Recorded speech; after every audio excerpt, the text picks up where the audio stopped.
C'est bon, vous voyez l'écran? Oui, parfait, William. L'alliance primordiale pour le croyant. Ouais, c'est Sandra qui m'a envoyé ce titre parce que je ne sais pas le titre que je devais mettre pour cette présentation, pour cette première présentation. Euh, c'est très important le sujet de l'alliance parce que beaucoup de confusion dans le christianisme vient aussi de la compréhension de l'alliance, en fait. Pourtant, c'est un sujet qui est beaucoup évoqué dans la Bible, sauf qu'on l'utilise à la légère ou on le met dans notre sauce selon notre vision de la dénomination, mais pas la vision biblique. OK? Donc, et ce qui fait qu'il y a beaucoup de confusion sur le sujet. Lorsqu'on parle de l'alliance, vous posez la question à un chrétien, c'est quoi l'alliance? Qu'est-ce que ça implique de comprendre l'alliance? Même si vous étudiez la Bible et que vous ne comprenez pas l'alliance, vous allez croire beaucoup de choses qui ne sont pas bibliques. Vous allez intégrer des doctrines qui ne sont pas bibliques, juste parce qu'on ne comprend pas l'alliance. Donc, et cette étude a été vraiment très primordiale pour ma compréhension de la Bible. Parce que comprendre ça a changé beaucoup de choses dans ma vision. Juste en laissant la Bible, pas de faire la Bible comme un morceau de gâteau où on coupe ce qui nous intéresse, mais d'aller dans la compréhension même de la Bible en utilisant son contexte, en respectant ce que la Bible dit. Ça change beaucoup de choses. Donc, ouvrir la Bible sans la compréhension de l'alliance, parce qu'il y a les évangéliques qui ont le visage de l'alliance. C'est toujours par rapport à l'argent. Je vais faire l'alliance avec Dieu pour qu'il me donne l'argent. Vous comprenez, c'est toujours la richesse, la gloire, toutes ces choses. Mais ils oublient. C'est quoi l'alliance? Vous avez l'Adventiste qui croit à l'alliance quand ça l'arrange en disant que voilà, c'est la loi de Dieu qui a été modifiée, mettant Dieu met dans notre cœur. On le dit rapidement. Vous allez voir le catholique qui a sa compréhension. Mais personne ne donne la compréhension biblique de l'alliance. D'où lorsqu'on parle de la nouvelle alliance, les gens ne savent même pas ce que ça implique, la nouvelle alliance. Je vous donne d'abord un exemple. Dans Genèse chapitre 9, le verset 9, c'est ce qui nous intéresse pour l'instant. Voici, j'établis mon alliance avec vous et votre postérité. C'est Dieu qui parle ici. OK? Le mot alliance ici, il est important de voir la signification d'abord du mot de l'alliance. C'est le mot Bérit. OK? Personne ne parle hébreu ici, mais on n'en a pas besoin. Qui veut dire pacte. Les gens parlent de pacte avec le diable. Ça veut qu'on fait aussi le pacte avec Dieu. Chaque fois que vous entendez pacte, c'est toujours le diable. Alliance, engagement. Et c'est mis dans deux points. Entre l'homme, quand c'est entre les hommes, on peut parler de constitution, on peut parler de monarque, d'alliance, d'amitié, de mariage, quand c'est entre les hommes. Je dis entre les hommes, grand H, hein, pas un homme et un homme se marient, hein. On est bien d'accord. Entre Dieu et les hommes, grand H, on parle de pacte, alliance, ordonnance divine avec des signes et les engagements. Ce mot se retrouve 284 fois dans l'Ancien Testament. Le mot alliance. En hébreu, le premier endroit où le mot alliance est prononcé, c'est avec Noé. Genèse chapitre 6, verset 18. C'est la première fois où on mentionne. Donc, si vous voulez comprendre quand vous étudiez la Bible, parce que l'étude biblique est fondamentale pour le croyant. Lorsque vous avez une question sur un sujet, posez-vous la question, quelle est la première fois où la chose est mentionnée dans la Bible? Si vous comprenez ça, vous avez compris le reste. Vous comprenez? Toujours se poser cette question. Où est-ce que le mot grâce a été prononcé la première fois dans la Bible? Vous savez, Noé. Noé trouva grâce. Si vous savez, vous comprenez ce que veut dire grâce par rapport à Noé, ça va aider votre compréhension de la Bible.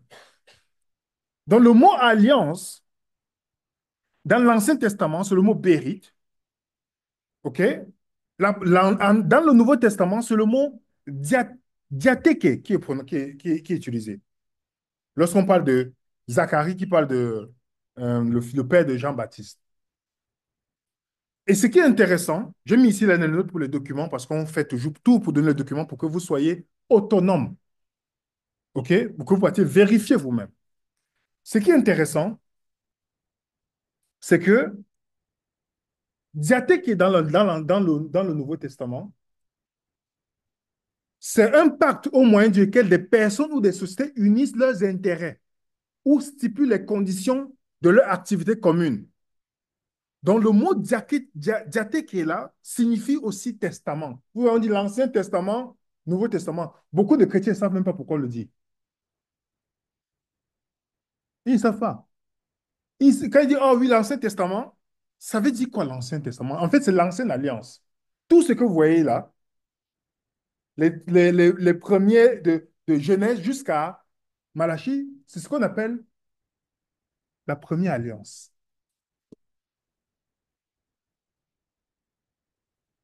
Et l'auteur du mot grec a fait très bien de choisir diatheke. Il pouvait utiliser synteke, mais il a utilisé diatheke parce que ça peut montrer que l'alliance dont il parle là, ça concerne Dieu et les hommes. Ce n'est pas l'alliance comme un contrat pour te faire un téléphone là, vous comprenez? C'est pas ça en fait. Donc j'ai mis ici là les endroits où vous allez voir le mot alliance dans l'Ancien Testament, comme par l'alliance conjugale, alliance entre voisins, alliance avec les ennemis. Vous savez, Israël devait faire l'alliance. C'est un mot qui est répété dans la Bible, sauf que nous négligeons la compréhension de ce mot. C'est un mot qui est utilisé dans la Bible. Par exemple, Luc 22. Regardez ce que Jésus fait avec ses disciples. Il prit de même la coupe après le souper et là, il donne à ses disciples, on est d'accord, en disant, cette coupe est la coupe de la nouvelle alliance en mon sang et qui est répandue pour vous. Est-ce que vous savez qu'on n'avait jamais, moi, je n'avais jamais, j'étais jamais allé loin dans la compréhension de ce que Jésus est en train de dire ici. Si on dit le mot nouveau, c'est parce qu'il y a un ancien. En fait, Jésus établit une nouvelle alliance. Est-ce que vous savez qu'il y a beaucoup de chrétiens aujourd'hui qui vivent dans l'ancienne alliance?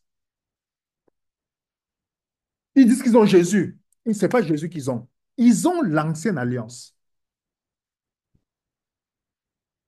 Je ne sais pas si vous comprenez ce que veut dire. Et ils sont majoritaires, que ce soit évangélique. Ils vont dire, nous sommes dans la nouvelle alliance, mais les évangiles payent la dîme. Ils demandent la dîme. On est d'accord? C'est pas vrai? Ils sont dans vous voyez, ils font ce qui les intéresse. En fait, ils vivent dans l'ancienne alliance, pensant qu'ils sont dans la nouvelle alliance. Il y a ceux qui disent qu'ils sont sauvés parce qu'il y a un jour d'adoration. Ils sont dans l'ancienne alliance, mais ils ne savent pas. Beaucoup ne savent pas. Parce qu'on leur a présenté une vision de la Bible qu'ils ne vont pas savoir, en fait. À moins qu'ils allument leur cerveau, ils commencent à réfléchir. Donc, on peut être chrétien, entre guillemets, mais fonctionner dans l'ancienne alliance. Et je vous dis, les amis, il est important de comprendre l'alliance parce qu'on n'est pas sauvé. Personne n'est sauvé sans l'alliance.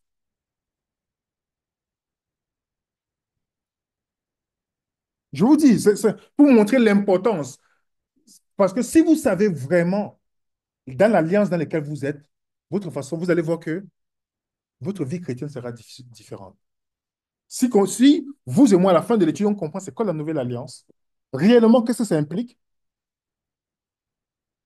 Il n'y a pas de liberté plus importante pour le croyant une fois que tu as réalisé ça. Vous allez comprendre que tous les chrétiens qui vivent dans l'ancienne alliance, disant qu'ils sont dans la nouvelle alliance, sont tous prisonniers, esclaves. Ils sont tous esclaves et prisonniers. Quand un prisonnier, ce n'est pas quelqu'un qui est en prison. Ils ne sont pas libres. Regardez Paul, le pharisien. Regardez, une fois qu'il a compris qu'il est dans la nouvelle alliance, regardez comment Paul, la prédication de Paul, regardez comment Paul a fonctionné. Qui a tué Paul? C'est ceux qui étaient dans l'ancienne alliance. C'est ceux qui étaient dans l'ancienne alliance. Est-ce que c'était des athées? C'était des croyants, mais régis par l'ancienne alliance. Parce que dans l'ancienne alliance, Tu es juste un esclave. Avant de donner quelques exemples, je veux qu'on parle de les clauses de l'alliance. Vous allez comprendre que si on comprend les clauses de l'alliance, il est préférable pour nous d'accepter la nouvelle alliance avec joie. Et ceux qui disent qu'ils disent qu'ils ont Jésus aujourd'hui, mais ils sont dans l'ancienne alliance, ils ont accepté la clause de l'ancienne alliance. C'est pourquoi ils ont besoin d'un jour pour les sauver. Ils ont besoin des rituels pour montrer qu'ils sont bien devant Dieu. Je ne sais pas si vous comprenez. Vous n'avez pas encore entendu des chrétiens qui disent comment plaire à Dieu. Vous n'avez pas encore entendu les présentations là. Vous n'avez pas encore suivi les présentations. On vous dit, il faut plaire à Dieu. Est-ce que vous savez que vous plaisez? Dans la nouvelle alliance, tu plais déjà à Dieu en Jésus. Il n'y a rien. Je ne sais pas si vous comprenez. Si vous et moi on intègre cela, il y a les paroles qu'on va plus prononcer. Parce que si on vit dans la nouvelle alliance, notre conception change. Parce que les clauses là, personne ne peut le respecter personne ne peut respecter les clauses de l'alliance. S'il n'y a pas un garant pour vous et moi, personne. Est-ce qu'on est clair jusqu'à maintenant? On peut avancer, les amis, dans la salle. C'est bon? Dans les clauses, l'alliance comporte des clauses et des accords. Les parties qui ont fait une alliance engagent chacune à respecter de mettre en pratique les clauses. Est-ce que vous voyez ça, les amis? Vous n'avez pas compris, vous n'avez pas remarqué que dans les écrits de Paul, qui est converti, chaque fois il dit, celui qui fait la loi doit faire toute la loi. Vous n'avez pas remarqué tout le temps, il dit ça? Que si vous voulez faire votre justice par la loi, vous devez observer toute la loi. Parce que tu ne peux pas choisir dans l'Ancien Testament, dans l'Ancienne Alliance, ce qui t'intéresse et dire maintenant, non, j'ai Jésus et plus ça. Non. Si tu choisis une clause dans l'Ancienne Alliance, tu dois faire toutes les autres. Jésus ne te sert à rien. C'est un peu comme le contrat pour le mariage. Si une personne respecte la clause, l'autre ne respecte pas, ça crée un problème. On est d'accord? Je ne sais pas si vous et moi, on est d'accord là-dessus. Est-ce que vous savez que l'alliance fonctionne comme le mariage? Je vous donne un exemple. Les gens, quand les gens se marient, pensent se marier devant qui? Devant les hommes, n'est-ce pas?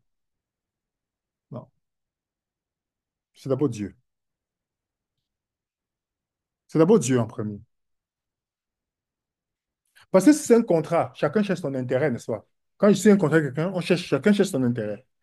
Mais quand on fait un contrat d'alliance, quand on dit mariage, c'est Dieu d'abord.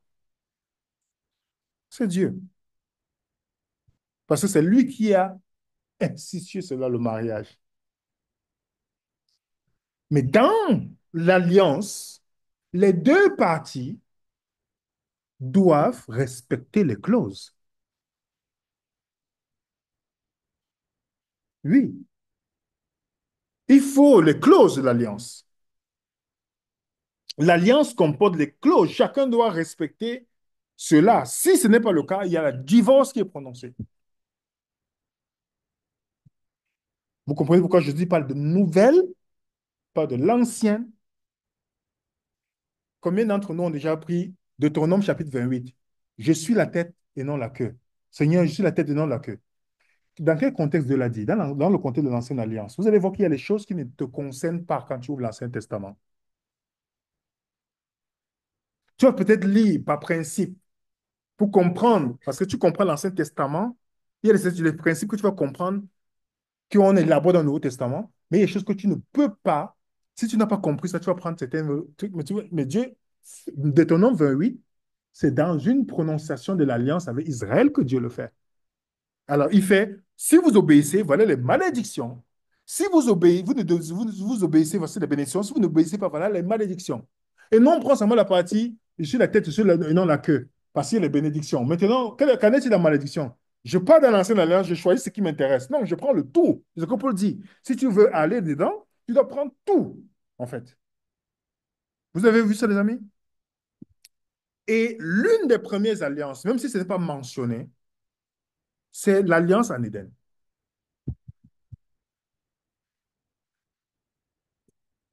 Quand Dieu a créé le ciel et la terre, il a donné la terre à qui?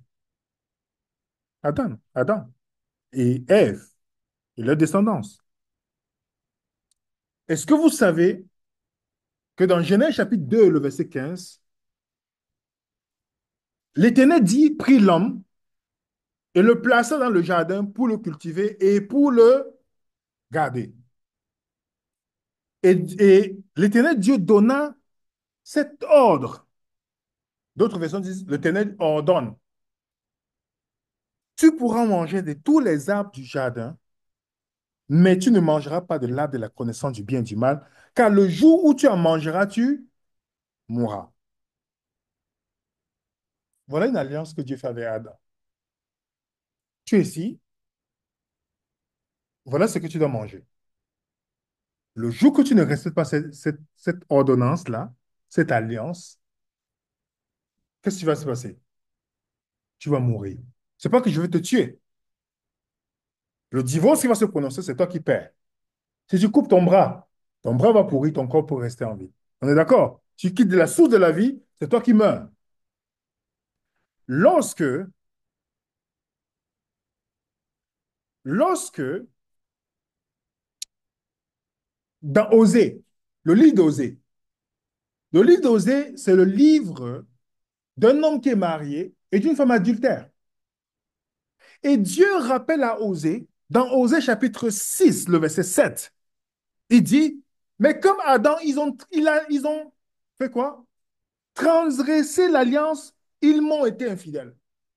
Pour montrer que Adam n'a pas respecté les clauses de l'alliance avec Dieu. Et les conséquences, si vous signez un contrat avec votre société téléphonique, quand vous partez prendre un abonnement, il y a un contrat. Vous signez que je m'engage pour 24 mois avec vous.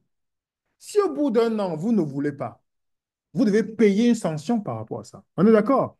La compagnie vous dit, vous n'êtes pas allé au bout du contrat, voici ce que vous devez payer. Parce que vous n'êtes pas... Mais si vous respectez le contrat, vous ne payez rien. Il n'y a pas de conséquences.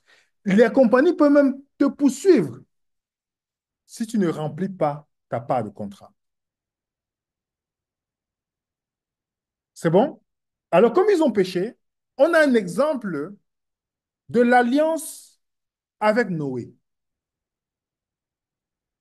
Regardez maintenant comment Dieu, à cause du péché, Dieu interagit avec les hommes. L'alliance avec Noé, il faut d'abord comprendre toujours l'histoire. L'homme a péché, le mal a commencé à se prospérer sur la terre. Qu'est-ce que Dieu fait? Dieu voit Noé qui lui est fidèle.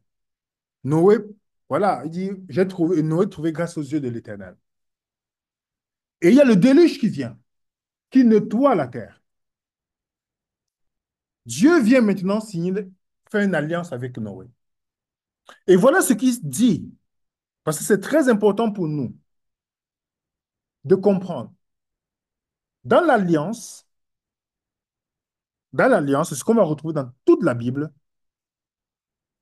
Excusez-moi, ce truc-ci, il bug un peu. Dans l'alliance, il y a quelque chose qui apparaît toujours. Vous allez remarquer. Il y a une promesse.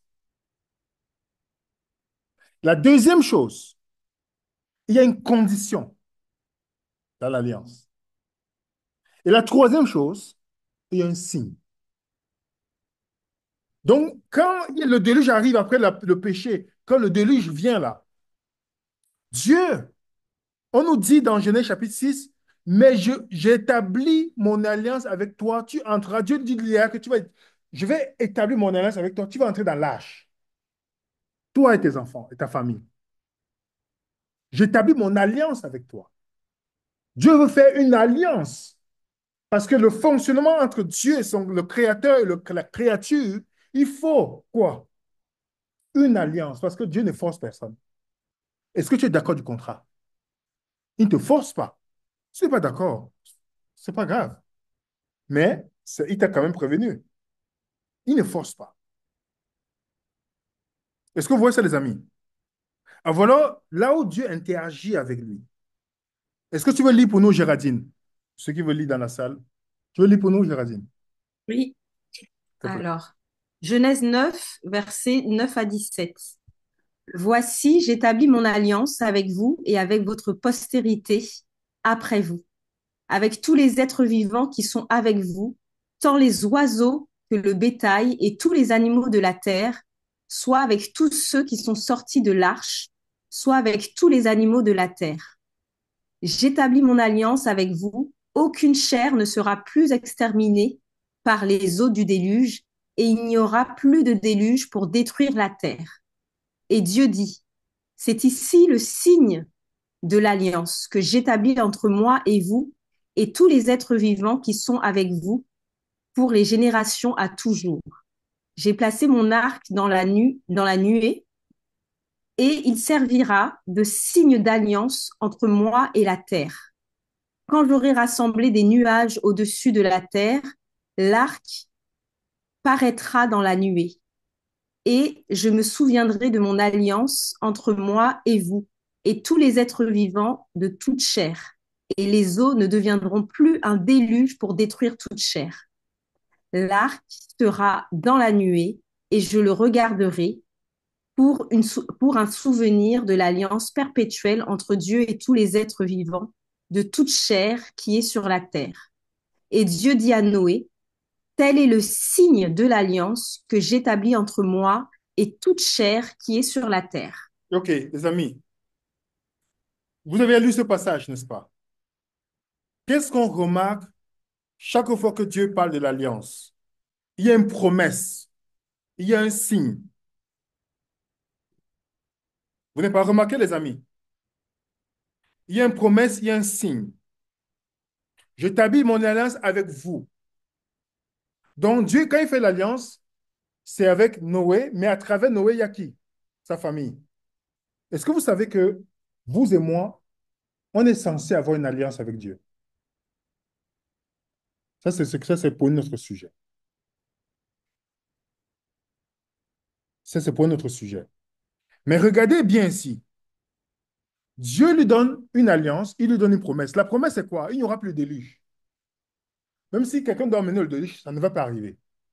Est-ce que c'est promis? Est-ce que vous comprenez, les amis? Oui, il ne va plus avoir le déluge. La deuxième chose, c'est que Dieu lui donne un signe pour l'alliance. L'arc-en-ciel. Voilà le signe de l'alliance.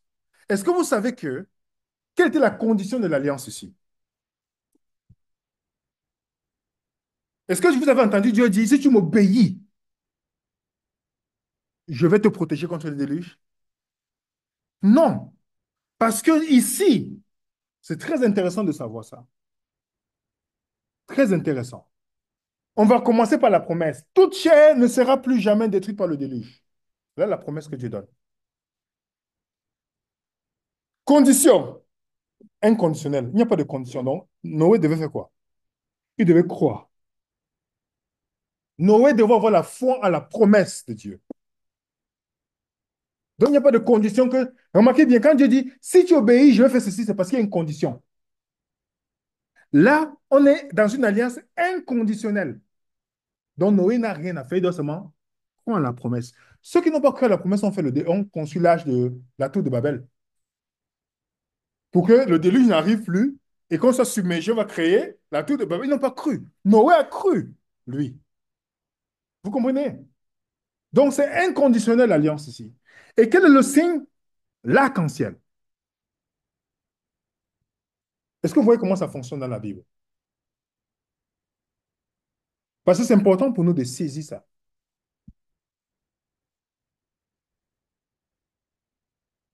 On peut continuer?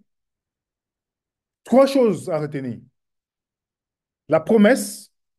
Sur quelle promesse, toi, chrétien, aujourd'hui, tu te bases? Sur quelle promesse? À toi, tu peux tenir la promesse de Dieu? C'est Dieu qui fait la promesse ici. Condition, sur quelle condition tu es? Tu dois obéir pour quelque chose. Tu dois respecter un jour pour que Dieu puisse te bénir. Il faut se poser la question, sur quelle promesse tu es? Sur une promesse conditionnelle ou inconditionnelle? Vous allez voir que les chrétiens, la plupart, vivent sur l'ancienne alliance parce que c'est la promesse conditionnelle. Quand je vais observer un jour, je vais avoir le sceau. Bien qu'ils disent qu'ils ont Jésus. Est-ce que vous voyez la différence? La condition, le signe de la promesse, le signe de l'alliance. Quel est le signe que j'ai, chrétien né de nouveau comme l'alliance? Quel est le signe? Vous voyez que quand vous posez cette question-là à des chrétiens, posez la question, sur quelle promesse tu es tenu tu es aujourd'hui? Sur quelle promesse? Quelle est la condition avec laquelle tu vis devant Dieu? Vous allez voir le message. Oui, comment plaire à Dieu? Il faut que je fasse ça pour que Dieu me bénisse. Tout ça. Vous voyez, les chrétiens, ils sont là, ils disent qu'ils croient en Jésus, hein, mais ils vivent pas sur l'alliance de Jésus, la nouvelle alliance. On va voir un deuxième exemple. L'alliance abrahamique. Tu veux lire pour nous, ma sœur, s'il te plaît? Genèse 15, versets 5 à 7. Et après, et après l'avoir conduit dehors, il dit, regarde vers le ciel et compte les étoiles, si tu peux les compter. Et il lui dit, telle sera ta postérité. Abraham eut confiance en l'Éternel, qui le lui imputa à justice. L'Éternel lui dit encore, Mhm. je suis l'Éternel qui t'ai fait sortir d'Ur en Chaldée pour te donner en possession ce pays. Chaque fois que Dieu donnait la promesse à Abraham, il lui a donné une promesse. Je vais te donner cette terre, toi et ta descendance. Chaque fois, Dieu lui répète ça. On est d'accord? Remarquez le verset 6, qui est l'un des versets les plus cités dans le Nouveau Testament. D'autres versions, ça dit Abraham eut confiance. D'autres versions disent Abraham crut, il lui fut imputé à justice. Vous n'avez pas remarqué que c'est un verset qui est répété plus souvent dans la Bible lorsqu'on parle d'Abraham? Et remarquez aussi, Abraham s'inquiétait s'il il devait avoir une descendance. Dieu lui dit, je vais faire alliance avec toi. Et le jour qu'Abraham, Dieu fait l'alliance avec Abraham, Dieu, il tue les animaux et il y a un sacrifice qui est fait. Vous n'avez pas remarqué que Noé a fait des sacrifices quand il est sorti de l'âge? Vous n'avez pas remarqué? Vous n'avez pas remarqué que Adam a fait le sacrifice une fois que Dieu a fait la promesse de Genèse chapitre 3? Est-ce que vous ne remarquez pas? On va continuer. Peux-tu lire ça pour nous, ma soeur, s'il te plaît? Genèse 17, versets 2 à 8.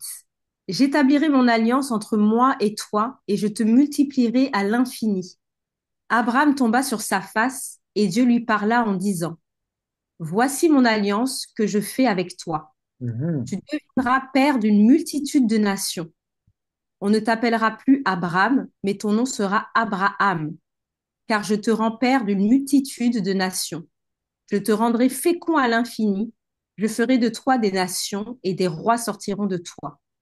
J'établirai mon alliance entre moi et toi et tes descendants après toi, selon leur génération. Ce sera une alliance perpétuelle, en vertu de laquelle je serai ton Dieu et celui de ta postérité après toi.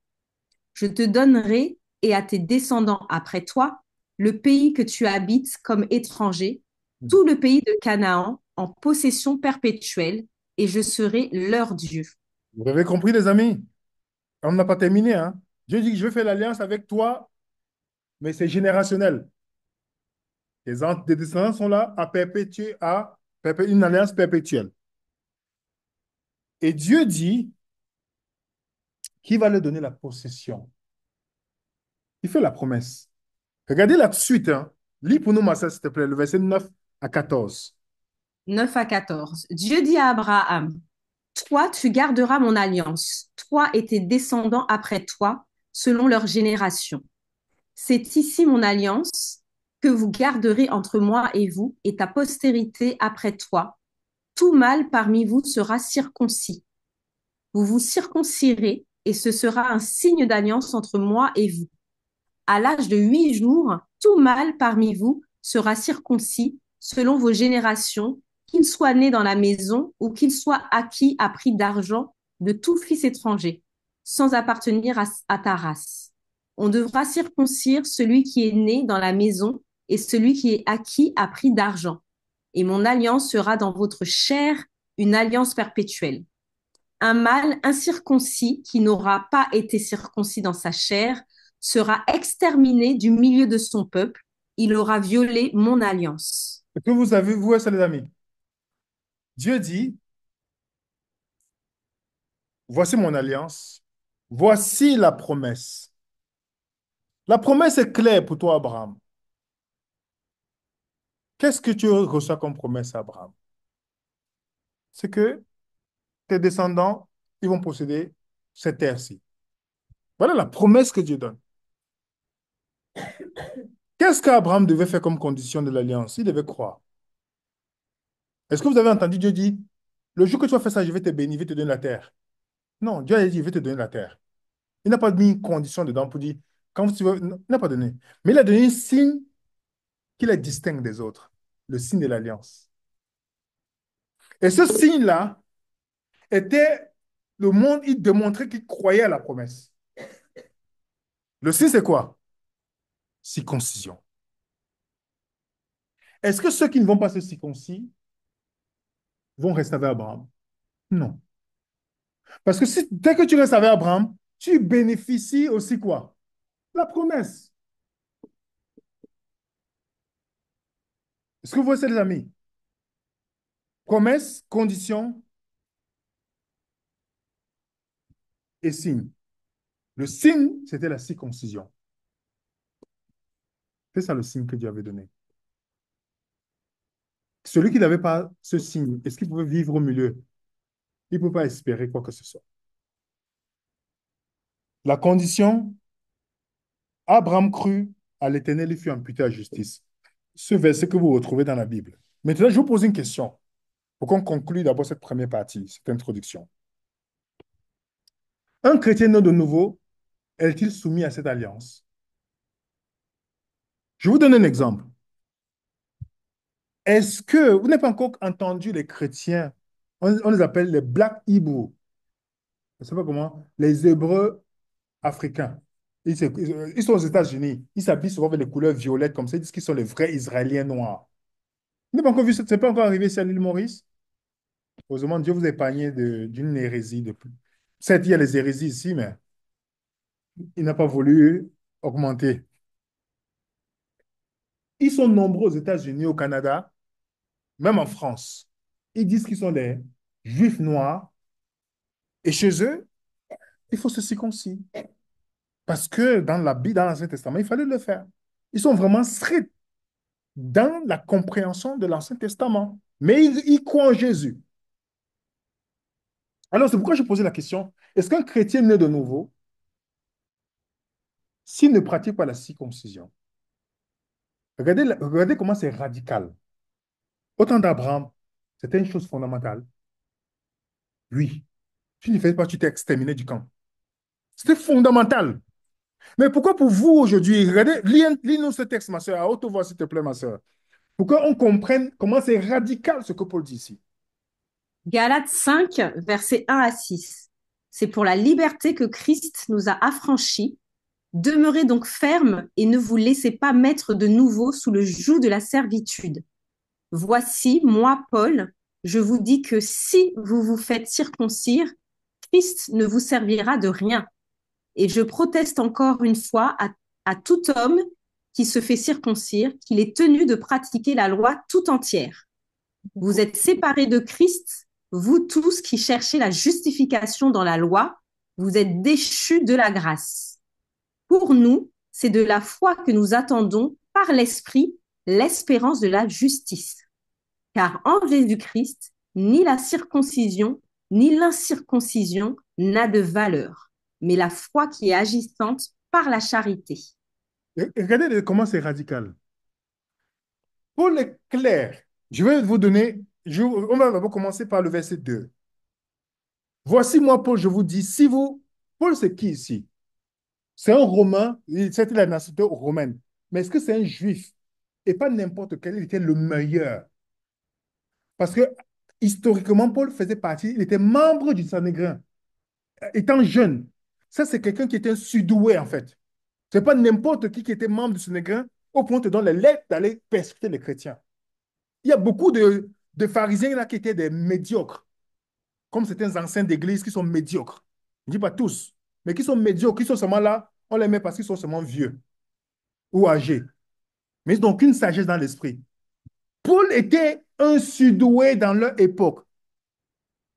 Il était respecté parce que sa connaissance dans dans l'histoire hébreu. C'est pourquoi il écrit la majeure partie du Nouveau Testament. C'est Paul. On parle de quelqu'un qui avait la connaissance, il était hébreu, né d'hébreu. Ce n'est pas tout le monde qui est né d'hébreu. De la tribu de Benjamin, dont la tribu du premier roi en Israël. Pharisien, il était le meilleur. On dit, quant à la justice de la loi, il était irréprochable. Vous ne pouvez pas trouver n'importe qui est irréprochable extérieurement en ce qui concerne la loi. Paul l'était. Mais voilà ce que un monsieur comme ça, plongé dans l'écriture hébraïque, te dit, voici moi, Paul, je vous le dis, si vous faites circoncise, Christ ne vous sert à rien. En fait, qu'est-ce qu'il est en train de dire ici?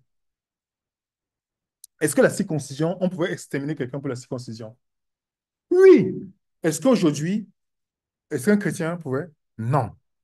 Est-ce que vous voyez que si vous comprenez ça, parce que l'alliance, chaque alliance vient à une période où, à ce moment-là, c'est la chose à faire. Une fois qu'on est passé à l'autre alliance, ce n'est plus, ça ne concerne plus les personnes. Je ne sais pas si vous comprenez. Est-ce qu'on se comprend, les amis? Si on se comprend pas, vous pouvez parler même en créole, il y a de la traduction. Mais il faut qu'on se comprenne avant de partir d'ici. Parce que c'est fondamental. Cette étude a changé ma conception de la Bible. Elle est fondamentale. C'est pourquoi je me vertu à dire à des personnes, comprenez d'abord ce que ça veut dire si vous voulez étudier la Bible. Il y a beaucoup de textes dans l'Ancien Testament qu'on ne va plus vous tourner ça.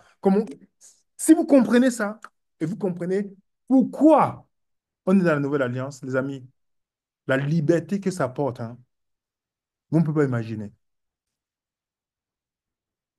Mais pour comprendre cela, il faut passer d'abord par la compréhension de ce qu'il dit. Regardez ce qui suit. Donc, verset 3 dit, je proteste encore une fois, tout homme qui se fait circoncis, qu'il est tenu de pratiquer quoi? La loi entière, donc c'est les 613 lois. Donc, si tu veux faire le sabbat comme ton moyen, tu ne dois pas seulement t'arrêter là. Tu dois faire tout. Tu ne choisis. Montre-moi le texte biblique qui dit que tu dois choisir seulement 10 commandements et laisser les autres. Il n'y a aucun texte qui le dit.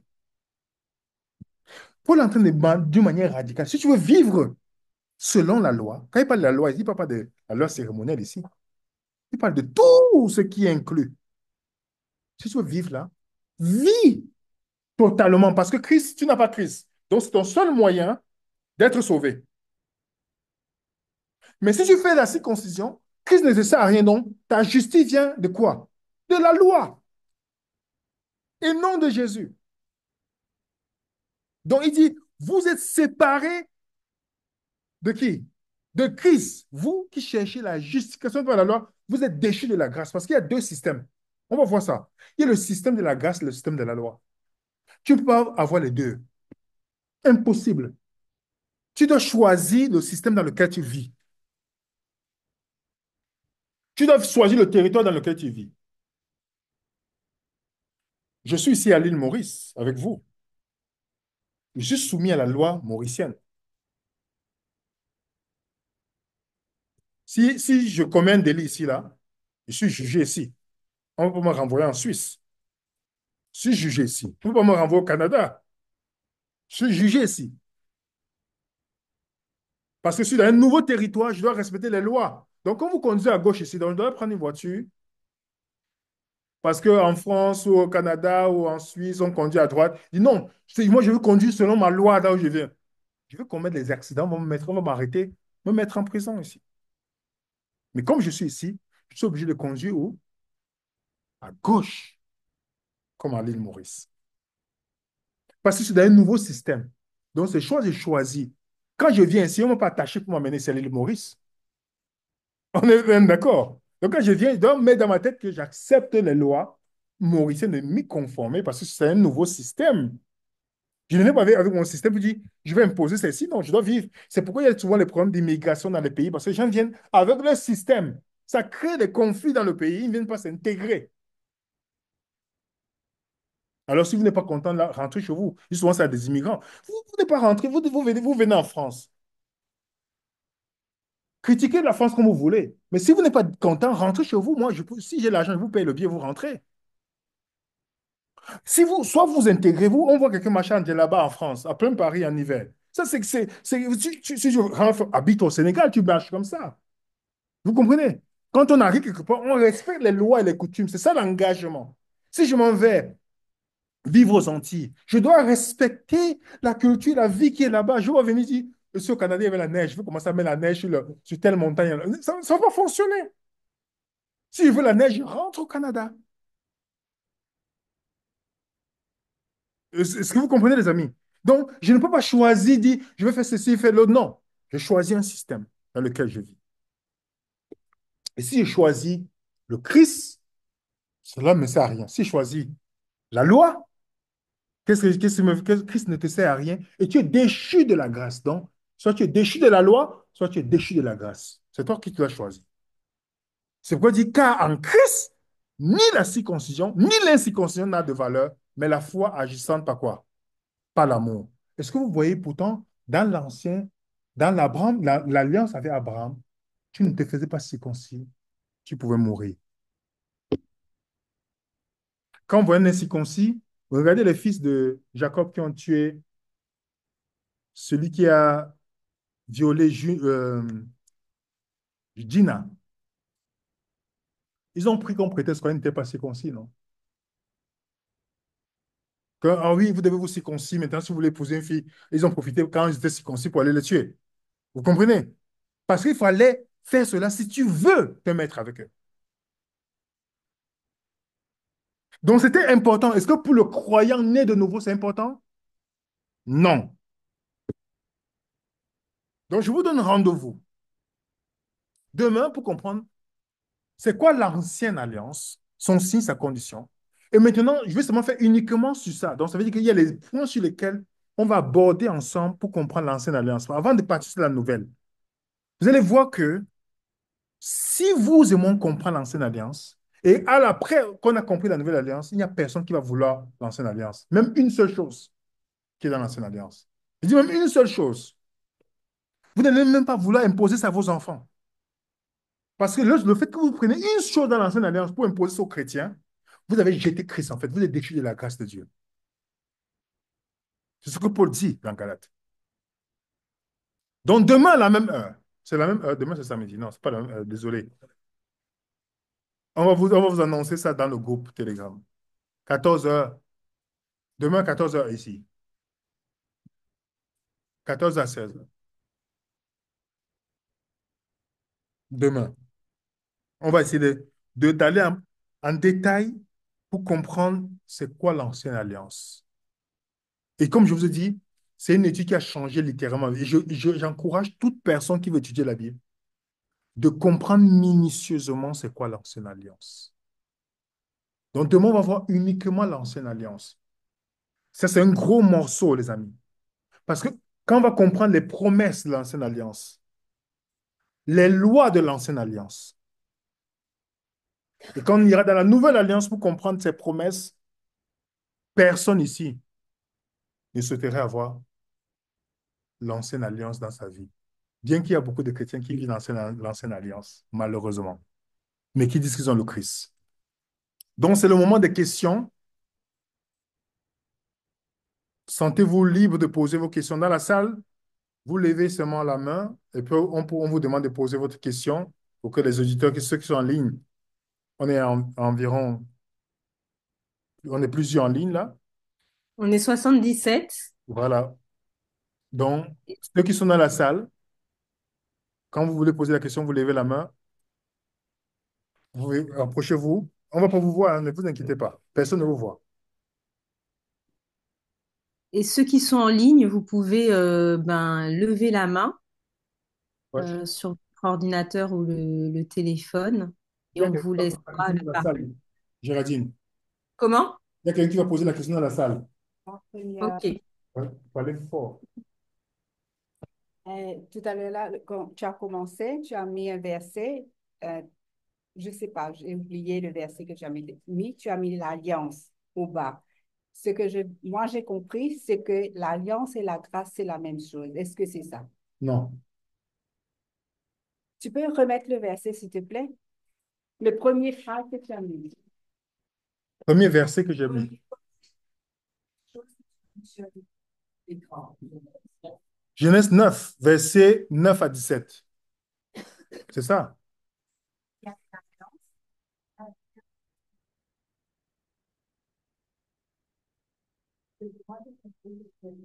L'alliance et la grâce, c'est la même Ça, c'est ce que vous avez compris maintenant. Voici le verset. chose. Mais c'était ça, c'était ça. C'est le premier verset. Oui, c'est le premier verset, ma soeur.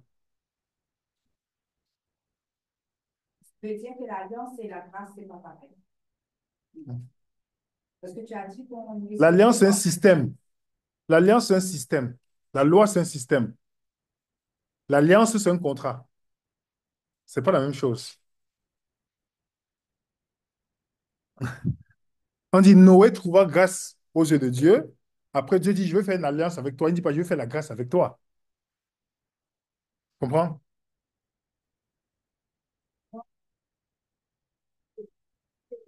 L'alliance, alors, il y avait l'alliance avec Noé, Abraham. Est-ce qu'il y avait d'autres alliances que Dieu a fait avec les On autres va voir, oui. patriarches? Oui, c'est ce qu'on va voir demain qui va faire avec les Juifs. Vous allez voir qu'il y a les alliances entre les humains. Je vais donner quelques versets. Les humains avaient les alliances entre eux. Le peuple d'Israël fait l'alliance avec les Gabonites, un truc comme ça là. On va pas s'attaquer. Ça, c'est le contrat, mais les pays le font. Non-violence, tout ça, les alliances entre les humains. Mais avec Dieu, Dieu établit l'alliance avec Israël aussi, la nation d'Israël. Après, on va voir dans la nouvelle alliance, c'est qu'est-ce que ça implique, c'est avec qui que Dieu le fait. Vous voyez? Est-ce qu'il implique les personnes ou il implique une personne? Et ici, il y a une question sur le chat. Oui, il y a une main levée. On va laisser la parole à Isora. Vous pouvez réactiver le son, Isora.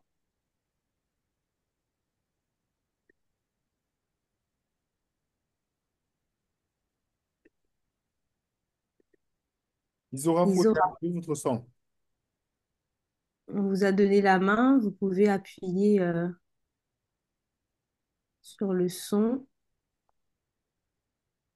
Bon, ça fonctionne pas. Si ça fonctionne pas, écrivez votre question sur le chat. Bon, il y a une question dans la salle, dans notre temps qu'Isora. Oui, Et à haute voix. tu as parlé des clauses de la nouvelle alliance. Tu comptes élaborer là-dessus Oui. prochainement ou bien Non, c'est pas aujourd'hui on pourra maintenant. voir? C'est D'accord. chaque étape. Chaque étape. Ouais. Parce que c'est très important de comprendre, comme je dis tantôt, il faut d'abord aller étape par étape. Demain, on va voir les clauses de l'ancienne alliance. C'est quoi les promesses, le signe et toutes les conditions qui viennent avec. Parce qu'une fois qu'on va comprendre ça, vous allez comprendre pourquoi Jésus dit, je de la coupe de la nouvelle alliance. Parce qu'il y a la coupe de l'ancienne alliance. Et voilà la nouvelle. C'est quelle la nouvelle? Il y a les gens qui disent la nouvelle alliance, c'est la loi, les 10 commandements, mais que Dieu va écrire dans notre cœur. Il n'y a aucun endroit où la Bible le dit, hein. Mais les gens qui croient en ça. Donc, en fait, la nouvelle alliance, c'est les 10 commandements réchauffés. Quand vous réchauffez votre repas là pour manger. C'est ça pour beaucoup de personnes. Ils oublient que la nouvelle alliance a ses lois qui n'ont rien à voir avec les 10 commandements. Alors, ce qui fait que beaucoup de chrétiens, malheureusement, ils ont leur compréhension. Euh, Il y a une main levée. Lanto, vous pouvez activer votre micro. Bonjour. Bonjour à tous. Vous m'entendez? Oui, Oui, bonjour à tous. En fait, ma question, c'est qu'on n'est plus sous le système de la loi, on est sous l'alliance de la grâce. Et on va faire comment avec ce système de la loi? Parce que euh, euh, ça fait partie du système de la loi qu'on ne doit pas voter, ne pas commettre d'adultère et tout ça. Et en fait, comment on va vivre euh, sous euh, système de la nouvelle alliance. Et on va faire quoi avec un système de la loi? Est-ce que tu as entendu, William? Tu peux reprendre, Marcel, s'il te plaît. En gros, si j'ai bien compris, vous me dites, hein, Lanto, si je me suis trompée, il y a deux systèmes, donc celui de la loi et sous la grâce. Il a bien compris qu'on était donc sous la nouvelle alliance, donc sous la grâce Même pas en encore la Christ. nouvelle alliance. Ouais, mais il disait comment on va faire? Est-ce qu'on doit lâcher justement les 10 commandements, ne pas commettre d'adultère, etc. On n'est même pas encore là. On a fait tout aujourd'hui là. Noé, Abraham et tout ça. C'est les questions qui doivent tourner autour de ça. Demain, qui vient demain, il suit demain. Et qui vient l'autre jour, c'est dimanche, il suit pour dimanche aussi. On va évoquer ces questions. Mais ce n'est pas notre préoccupation aujourd'hui. Je ne veux pas faire la courir comme un coq partout. Non, non, on va rester focus dans ce qu'on a fait. Si c'est bien qu'il anticipe, mais qu'il soit patient. La patience fait partie des fruits de l'esprit, mon frère. Ça va, on va aborder ta question, mais pour l'instant, ça ne nous concerne pas. Donc, demain et après-demain, là, si on n'a pas répondu, mon frère, là, on va pouvoir apporter la clarté là-dessus. Mais on est persuadé par la grâce de Dieu, tu auras ta réponse. Il a dit merci. Il y a d'autres Pas questions? de- Non, de notre côté, ni dans le chat, Parce ni que, en main. Ah, parce que je il vois a encore. il y a les questions directes sur le chat. Non, il n'y a pas de question. Il Je n'y a vois- personne qui écrit, je ne crois pas. parce que Non, non, il n'y en a pas. elle n'a pas débloqué le chat. Ce qui fait que les gens m'envoient des questions Si, directement. j'ai Si, débloqué. si, c'est débloqué. Peut-être que les gens t'envoient directement, mais J'envoie directement, mais j'ai débloqué. ouais. Quelqu'un pose la Mon- question, si j'ai compris, l'ancienne alliance est la loi pour le peuple d'Israël. La nouvelle alliance est la foi.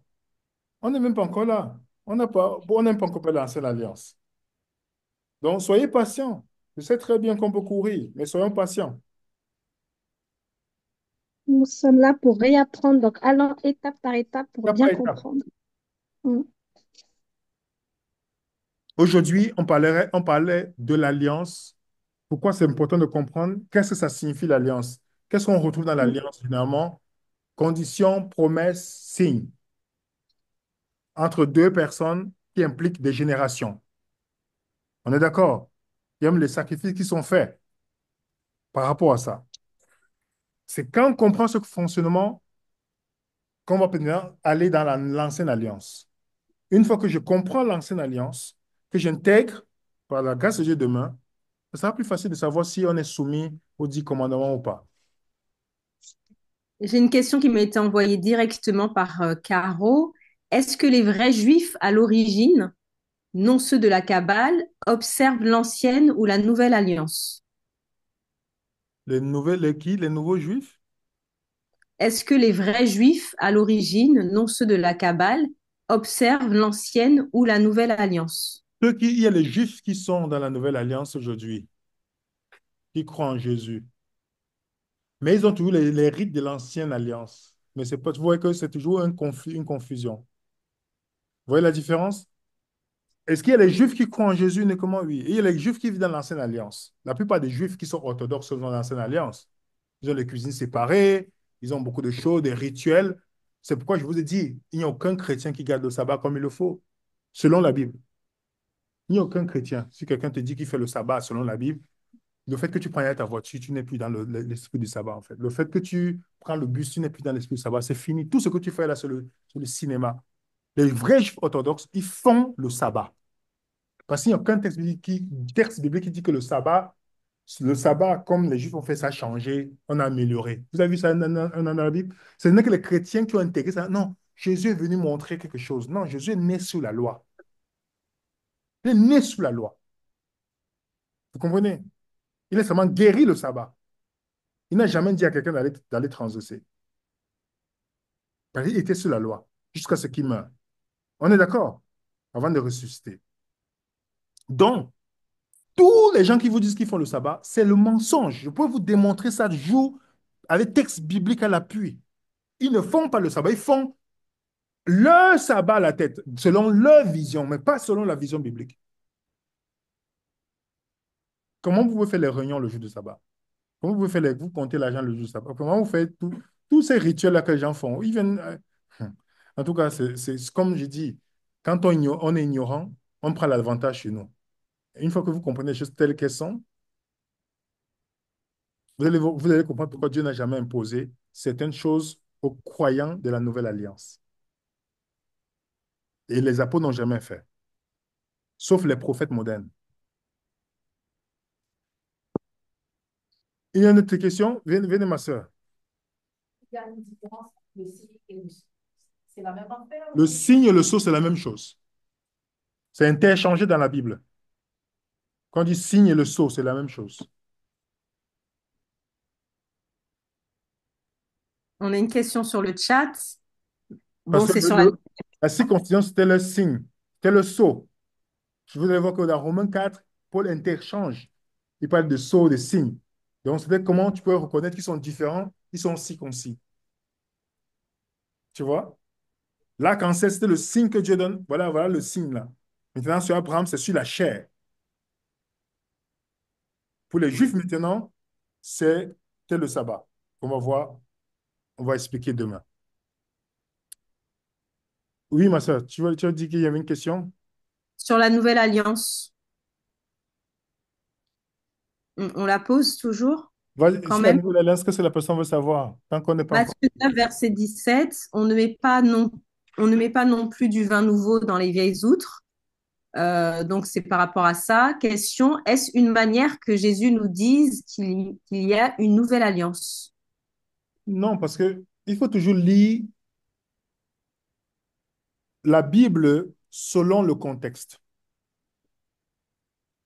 Si je lis Matthieu, il faut que je lise la même histoire dans Marc et dans Luc pour comprendre sa globalité, parce que on appelle ça les évangiles synoptiques. Donc, ça se complète. Tu ne peux pas lire comme les gens lisent Matthieu 7, verset 7. Donnez, vous recevrez, donnez, vous recevrez, demandez, vous recevrez. Combien de personnes ont utilisé ça? Ah, tu veux prier, demande, tu recevras. Combien de choses tu as demandé si tu n'as pas reçu directement? Mhm. Parce qu'on a lu Matthieu 7. On n'a jamais lu Luc chapitre 11. C'est On parle du complète. Saint-Esprit. En fait, c'est le Saint-Esprit dont tu peux te demander ici. Mais en lisant Matthieu, je ne vais jamais comprendre ce que Jésus demande. Mais en lisant l'ensemble de la compréhension. Donc, Matthieu chapitre 9, verset 17 que vous avez donné, lisez Luc chapitre 5. Il parle de la même histoire. Et ce sera plus complet, il ne parle pas de l'alliance ici. Il parle des habitudes du chrétien qu'il doit intégrer. Quelqu'un peut l'interpréter sous forme de l'alliance, mais ce n'est pas le but principal de ce que Jésus veut dire dans l'histoire.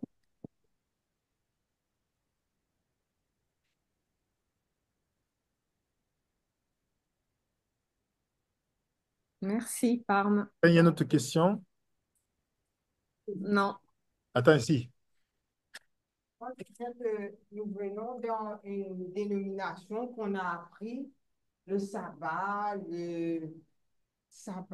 l'alliance, comme si notre cerveau est habitué avec ça. Maintenant, on est en train d'apprendre des choses nouvelles. C'est un peu difficile pour nous capter. C'est pour ça que si nous sommes, enfin, pour moi, si je suis là, c'est pour apprendre, pour comprendre. J'aimerais ça, apprendre ça bien comme quand j'étais dans une dénomination, on nous dit le sabbat, on nous dit l'alliance, on nous dit des choses comme ça. C'est bien entré dans mon crâne et je m'accroche à ça. Maintenant, c'est quelque chose de nouveau. Là, j'aimerais apprendre mieux pour pouvoir comprendre et de savoir ce que j'ai en train de dire ou de faire. Je vais être sûre là-dessus. Je vais apprendre, je vais peut-être, vous voyez, parce que avant, on est mais bon, là, le frontal, comme vous dites, ça est rempli avec des trucs, mais c'est difficile, mais avec l'aide de Dieu, on veut apprendre, on veut savoir vraiment, je veux savoir vraiment cette alliance ancienne et cette alliance nouvelle, où ça nous emmène, je veux vraiment savoir ça. Oui, par la grâce de Dieu, c'est justement l'objectif de faire ces trois premières présentations avant de parler des lois de la Nouvelle Alliance, de faire d'abord ces trois premières présentations. Euh, il est important pour nous de pouvoir étudier ces points-là. Parce que si vous et moi n'étudions pas ces points, on va nous tromper sur toutes les choses. Comme vous avez dit, dans les dénominations, de plus en plus, je comprends que les systèmes religieux n'ont pas été faits pour qu'on connaisse Christ. Je parle bien des systèmes religieux. Il y a 41, on est à 42 000 presque maintenant, de religion chrétienne. L'objectif principal, c'est de te vendre les doctrines de la dénomination, qui sont déjà concoctées, où il n'y a pas la possibilité de remettre en question. Une fois que tu remets en question, tu es vu déjà très mal. Les réactions colériques peuvent vous poser la question, mais ces gens qui ont vraiment Christ, j'exprime seulement un point de désaccord, c'est normal. Le fait que vous ne partez pas dans un bâtiment, on pense que vous êtes perdu. Ça, c'est la secte, en fait, qui fonctionne comme ça. Parce que dites-moi, comment est-ce que si quelqu'un me dit, je ne viens plus dans votre bâtiment religieux, ça veut dire que la personne est perdue. Qu'est-ce qui a érigé ça? C'est mis quelque part. Les vrais adorateurs, c'est ceux qui adorent en esprit, en vérité. Il a dit, c'est ceux qui adorent dans un bâtiment? Non. Mais comment on a réussi à intégrer ça? Dès qu'on te voit, tu ne crois plus à la croyance de la dénomination, tu es perdu. Ou si tu ne crois pas directement, tu as quelque chose contre la dénomination. Voilà les paradigmes qui sont utilisés. Et je trouve trop lâche et très petit que certaines personnes, je trouve ça, je les trouve petits. Je ne sais même pas comment qualifier ça. Comment tu peux amener ça comme argument? Que lorsque vous discutez sur un sujet, ah non, tu as un problème avec la dénomination. Quel problème avec la dénomination? Je parle de quelque chose qui est fausse que vous enseignez. Et si on parle vous voyez, on dévie la conversation pour ramener à un sens émotionnel, pour ne pas aborder le point de mon inquiétude. Ça, c'est la tactique du diable que les sectes utilisent. Et dans la secte, il y a les procédés qui sont simples. Vous répétez les choses. Mettre une barrière. Vous avez les codes du sabbat. Tu penses que tu étudies la Bible, mais tu n'étudies pas, tu étudies la vision qu'on t'impose. Vous avez le catéchisme. On t'impose, tu penses. Et remarquez bien, il y a une chose qui est très simple. Toutes ces dénominations critiquent le catholicisme. Vous n'avez pas remarqué? Mais en fait, ils sont pareils. C'est seulement les dons qui changent. Les catholiques croient en la Bible et au Père de l'Église. Mais qu'est-ce qu'ils utilisent pour soutenir les doctrines? Les écrits des pères, les traditions. Sans la tradition, ils ne peuvent pas vous démontrer les doctrines. Est-ce que vous savez ça? Quand vous discutez avec un catholique, pour couper le débat, qu'est-ce qu'il va vous dire? Pour ceux qui ont l'occasion. Dans tous les cas, je préfère suivre ce que les pères de l'Église ont dit. Ils étaient plus récents que Jésus. Mais les chrétiens, n'est-ce pas? Un chrétien doit suivre Christ. Quand vous parlez avec un adventiste, sans les écrits de Madame White, il ne peut pas vous appuyer bibliquement les doctrines qu'il croit. C'est pourquoi ils font la même chose. Oh, nous croyons la Bible. Non. Après la Bible et les écrits de Madame White, qu'ils appellent l'esprit de prophétie. En fait, le Saint-Esprit. Quand les Mormons parlent que Joseph Smith est comme elle a la place du Saint-Esprit chez eux, c'est exactement ce que les Adventistes font. Donc, les Mormons, témoignent, ils n'ont pas de différence. Vous parlez avec un témoin Jéhovah. Oui, nous prenons la Bible au début, mais quand vous commencez à discuter, il y a l'interprétation de la tour de garde. C'est ça qui est important pour la compréhension de la Bible. Donc, c'est le même fonctionnement, malgré les critiques du catholicisme. Les catholiques ne sont pas pleurnichards. Vous pouvez les critiquer, dire même que le pape, c'est l'antichrist. Ils ne vont jamais partir sur les routes se pleurer. Hein. Vous avez vu un catholique faire des vidéos pleurer pour dire qu'on a attaqué ma dénomination? Non. C'est les autres qui se plaignent tout le temps. Mais ils font le bâton pour frapper les autres. Hein. Mais une fois que tu démontres qu'ils sont faux, directement, ça devient problématique. Pourquoi? Parce que c'est la secte. Et la secte, tu as l'impression, tant que tu es dedans, tu penses que ce qu'on enseigne, c'est biblique. Parce qu'on prend les versets bibliques.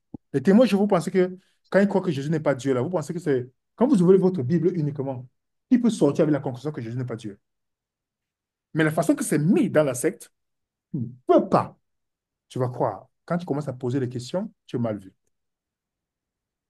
Donc, c'est pourquoi je peux comprendre que désapprendre, pour certaines personnes, ça suscite la colère. Je comprends ça. Mais comme je dis aux gens, je ne peux pas gérer vos émotions. Si je me parlais, tu me parles comme un adulte. Tu ne me cries pas dessus. Je peux exprimer mon désaccord. Je ne crois pas à ta secte. Et le gourou de ta secte. Je suis libre, n'est-ce pas? Mais si tu penses que je suis perdu, ça veut dire que tu n'es même pas chrétien. Parce que Dieu t'a pas établi pour savoir qui est sauvé ou qui est perdu. Donc, le fait que quelqu'un vous dit, ah, vraiment, ils sont perdus, sachez que la personne elle-même est déjà perdue. Parce que si tu étais en Christ, tu n'ouvrirais pas ta bouche pour dire cela. Si tu étais en Christ. Donc, ne vous plaignez, ne vous inquiétez pas parce que pour moi, aujourd'hui, ça devient la normalité, en fait. Je n'ai que les arguments, deux arguments, de toutes ces personnes qui ne peuvent même pas se placer devant moi pour parler. Deux arguments. J'ai un problème avec l'Église. Ça, c'est la première chose. J'ai un problème avec l'Église. Deuxième chose, je suis perdu. Voilà les deux discours. Voilà là où je peux mettre les deux discours. Mais dis maintenant, je dis aux gens, OK, je suis perdu. Je préfère prendre l'option première. Je suis perdu. Jésus a fait quoi? Il a laissé 99 brebis pour venir sauver une brebis. Si tu avais le Christ, tu serais venu me sauver. Tu peux t'asseoir chez toi, dire, ces gens sont perdus. Ne les écoutez pas. Jésus n'aurait jamais fait ça. En fait, c'est Satan que tu crois, c'est qui est le Christ dans ta vie, que tu penses que c'est le Christ. C'est Satan, en fait. Si tu as le Christ, tu vas devenir comme Christ. OK, j'ai l'impression qu'ils sont en train de croire quelque chose qui n'est pas. Je vais discuter comme Christ pour les gagner dans la foi.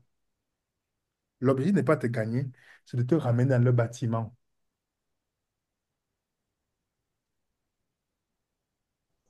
Donc, étudions pour nous même. Est-ce On a Alain, Alain qui a levé la main. À vous la parole. Alain, Bonjour, bonjour à tous. bonjour. En fait, j'ai une interrogation et je me demandais justement, est-ce que c'est pas du, du fait du parcours de chacun d'entre nous et de notre méconnaissance de la nouvelle alliance, que quand on parle de nouvelle alliance et quand on parle de liberté, souvent, les gens oublient que quand on parle de liberté, on parle de liberté en Christ. Ça ne veut pas dire qu'on va vivre n'importe comment. Quand... Et est-ce que ce n'est pas parce que l'évangile est vécu par petites brides que les gens ont du mal à comprendre toute la valeur de la nouvelle alliance? Parce que quand on voit l'évangile dans sa globalité, eh ben, vive la liberté en Christ, euh, en fait, tout devient plus clair et on comprend qu'il n'y a rien qu'on puisse faire pour plaire à Dieu, en fait. Mais ça ne veut pas dire qu'on dit, quand on parle de nouvelle alliance, qu'on a l'intention de vivre n'importe comment. Au contraire, pour moi, la nouvelle alliance, même si on n'y est pas encore, mais pour moi, c'est l'outil par excellence de notre sanctification. Donc, est-ce que finalement, c'est pas parce que les gens croient que quand on parle de liberté, cette liberté en Christ, finalement, qui doit certainement faire peur. euh, oui, parce que justement, pour aller dans ton sens, Alain, c'est le fait que dans la tête de beaucoup de personnes, une fois que vous parlez de la nouvelle alliance et que vous parlez déjà dans l'ancienne alliance, qu'on est plus sur l'ancienne alliance, remarquez bien la réaction de l'endoctrinement qui vient dans l'esprit. Alors, on fait quoi des 10 commandements? C'est un endoctrinement. Il faut faire le diagnostic, hein. C'est pas de parler, non. C'est un endoctrinement. Parce que dans la tête de la personne, c'est quoi? La moralité a commencé avec les 10 commandements. Si on enlève les 10 commandements, comme Alain disait, on va vivre dans quoi? Dans la débauche. Et là, c'est un parfait endoctriné.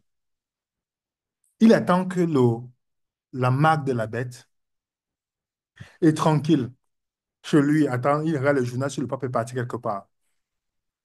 Tout, il vit, sa boussole sur le pape. Si le pape part en Israël, oh, vous voyez, la prophétie arrive.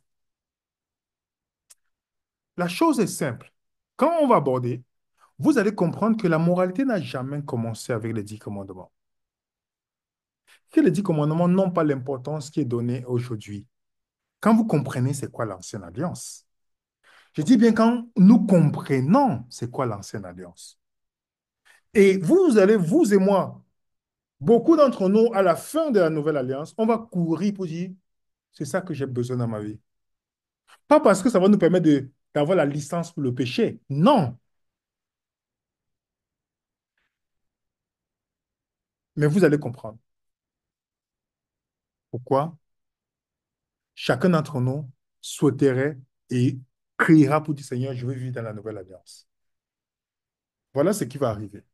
Voilà ce qui arrive à un chrétien. Quand vous comprenez ça, on ne vous explique pas. Vous commencez à vivre une certaine liberté. Quand vous sentez qu'il y a quelque chose qui se passe dans votre vie que vous n'avez pas avant. Le jour, la peur, quand on dit la servitude, toutes ces choses disparaissent. Et vous savez, quand vous êtes tellement assuré, quand vous avez une assurance dans le Seigneur, ça dérange les gens qui sont insécures dans Jésus, qui ont l'insécurité spirituelle avec Dieu.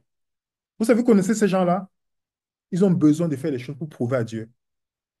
Ils doivent jeûner pour que Dieu leur réponde. Vous n'avez pas encore rencontré des gens comme ça? Tu as un problème? Jeûne, jeûne, jeûne. Comme si c'est parce que tu n'as pas mangé que Dieu va te répondre. On prend les principes de l'ancienne alliance, on l'intègre ça dans notre vision. Comme si ton jeûne va faire quoi, Dieu? Jeûne, c'est pour ta santé, pas pour Dieu. Tu vas vouloir faire des choses, là, ceux qui vivent dans l'ancienne alliance va faire des choses pour plaire à Dieu. Ce qui fait que lorsque tu parles de la nouvelle alliance, oh, il veut vivre dans la débauche, il veut la libre. Oui, c'est parce qu'il ne veut pas être soumis aux 10 commandements. Vous voyez cette pensée-là. Est-ce que vous savez que dans la Bible, ceux qui vivent dans la nouvelle alliance sont appelés les sanctifiés? On ne parle même pas de sanctification, hein. Venez demain, après-demain, par la grâce de Dieu. On ne parle pas de sanctification. Est-ce que vous savez que le chrétien de nouveau n'est pas dans le processus de sanctification? Il est appelé sanctifié déjà. C'est pourquoi posez-vous la question si vous êtes dans la nouvelle alliance. Ceux qui sont dans l'ancienne alliance, qu'est-ce qu'ils vous disent? Que tu es dans la sanctification tous les jours. Tous les jours. Donc, tu n'es pas encore avec Dieu. Je ne sais pas si vous comprenez. Ils vont toujours vous dire la même chose, que non, après la justification, il te faut la sanctification. Qui n'a pas cru à ça? Il te faut la sanctification pour marcher tous les jours avec Dieu. Vous n'avez pas remarqué ça? Qui n'a pas encore vu ça? Qui n'a pas encore entendu ça? Pourquoi dans la Bible, on dit le contraire? Posez-vous la question. Je vous donne quelques versets bibliques pour que ça ne sonne pas si on parle, comme si on parlait avec dans l'air. Est-ce que tu peux nous donner, est-ce que tu peux lire pour nous, ma sœur? Acte 20, verset 32.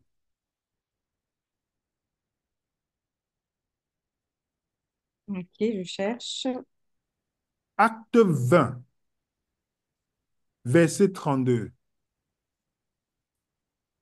Alors, acte 20, verset 32 qui dit, et maintenant, je vous recommande à Dieu et à la parole de sa grâce, à celui qui peut édifier et donner l'héritage avec tous les sanctifiés.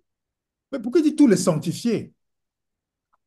Il ne dit pas tous ceux qui vont vivre dans la sanctification. Il considère ceux qui ont en son Jésus les sanctifiés. Il n'y a pas un processus là.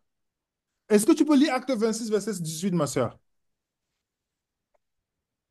Acte 26, verset 18.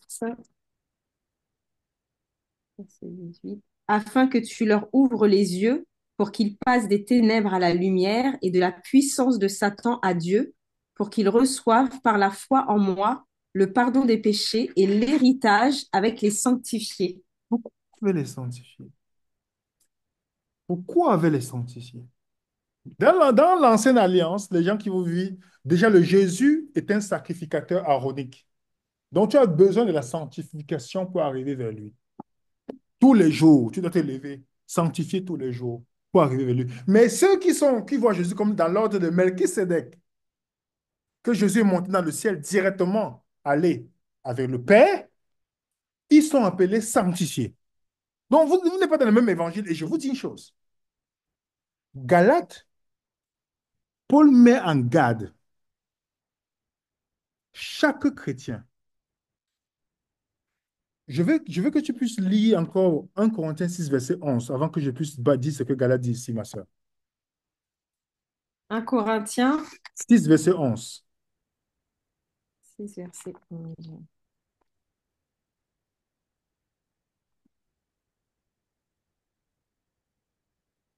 Et c'est là que vous étiez, quelques-uns de vous, mais vous avez été lavés, mais vous avez été sanctifiés, mais vous avez été justifiés au nom du Seigneur Jésus-Christ et par l'Esprit de notre Dieu. Vous avez été sanctifiés, tandis que dans un autre évangile, vous allez vivre la sanctification. Là, on te dit, vous avez été dans une chose passée. Les amis, vous ne comprenez pas la bonne nouvelle.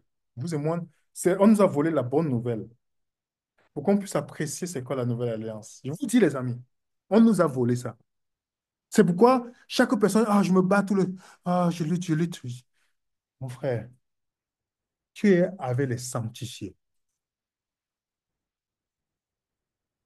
Est-ce que tu sais ce que ça veut dire être sanctifié?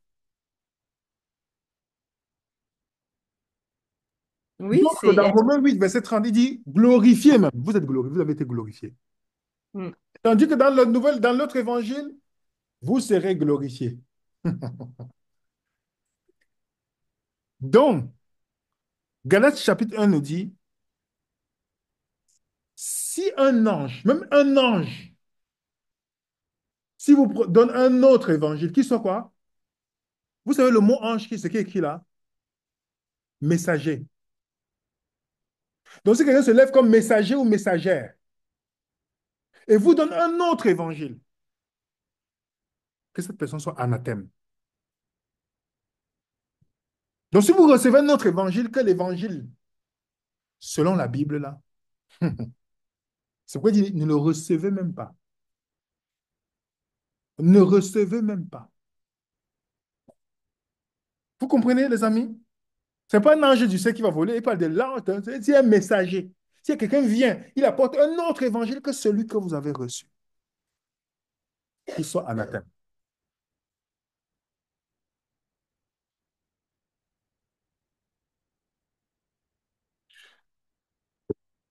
Il n'y a plus de questions? De notre côté, non, ni dans le chat. J'ai Caro qui a une question, mais c'est sur le jeûne, donc c'est hors sujet. Mais il n'y a pas de main levée. Alors, les amis, rentrez ce soir. Il y a une autre question? Viens, viens, viens, viens. Sanctification et puis la glorification. C'est pas ça. C'est pas cette étape-là. Prenez Romains 8:30. Vous lisez maintenant pour nous. Romains 8:30.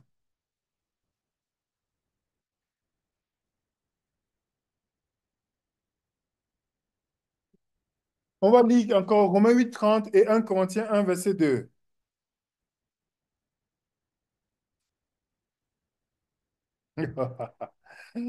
Ah, l'évangile. Tu peux venir lire pour nous aussi, ma sœur. Romains 8, verset 30. Romains 8, verset 30. Quelqu'un va lire 1 Corinthiens 1, verset 2. Géraldine, tu peux préparer ça? 1 Corinthiens 1, verset 2 et 1 Corinthiens 1, verset 30. Vas-y, ma sœur. Huit, verset 30. Et ceux qu'il a prédestinés, il les a aussi appelés. Et ceux qu'il a appelés, il les a aussi justifiés.